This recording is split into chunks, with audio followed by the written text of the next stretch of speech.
Morning to all. I am Dr. S. Gauri, working as Assistant Professor of Commerce in SKSS Arts College at Thirupanandal. Business Management subject is one of the paper of first semester of BCom and BBA in Bharathidasan University. So now I would like to explain the concept of Henry Fayol's 14 Principles of Management. Management meaning.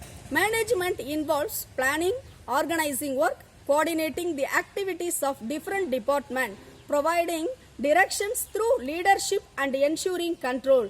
Management involves getting things done by and through with the help of others. It is the art of getting done. Management is required in all types organizations, whether big or small, profit or non-profit, trading or manufacturing. Definition of management. Henry Fayol.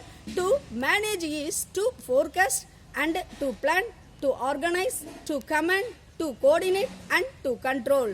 Henry Fayol's 14 Principles of Management. First one is division of work. Second, authority and responsibility.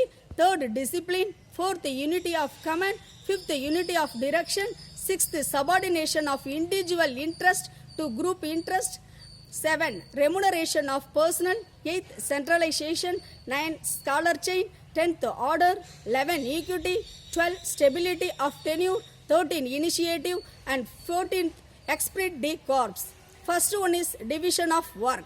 It enables specialization leading to higher productivity, better quality, lower cost and higher efficiency. Second, authority and responsibility. There should be party of authority and responsibility for effective job performance. Third one is discipline. Discipline means to following the organization rules and regulations.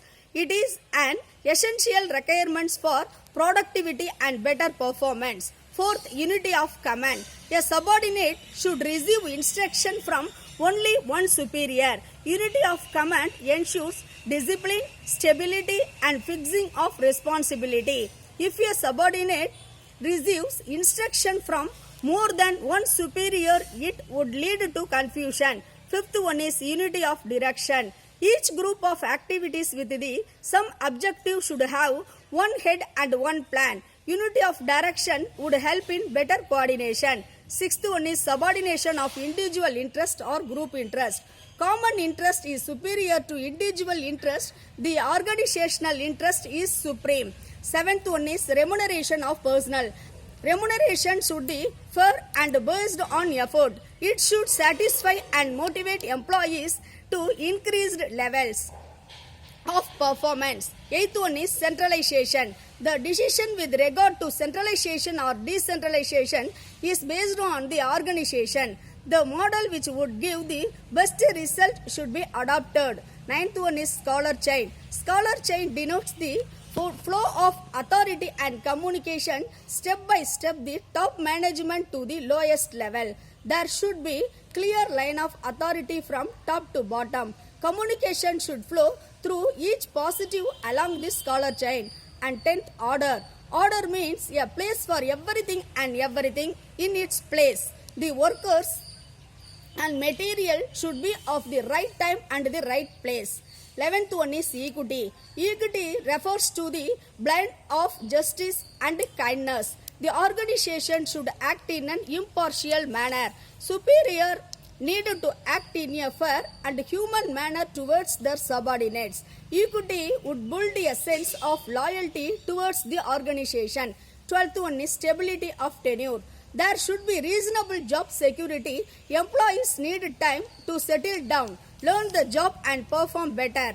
Job insecurity would affect performance in a negative manner. 13. Initiative. Managers should nurture initiative among employees. They should be open to ideas on new process and improvements. Initiative of employees should be encouraged. And last one is 14. Esprit de corps. It means union is strength. Managers should encourage a spirit of togetherness among employees and stress its importance. Thanking you.